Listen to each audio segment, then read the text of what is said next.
Game ranger Peter Van Wyck has been tracking a pack of African wild dogs, and they've cornered a female bushbuck. As more dogs arrive, things are not looking good for the antelope.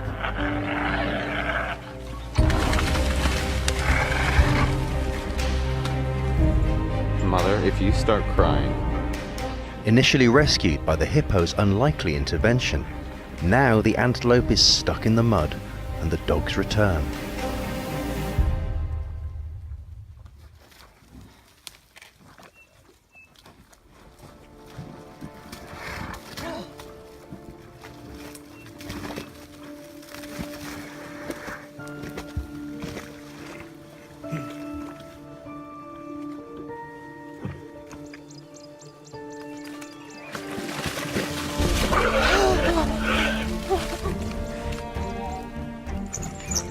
The large male hippo has killed the antelope and thrown it clear of the mud, leaving it as easy prey for the dogs.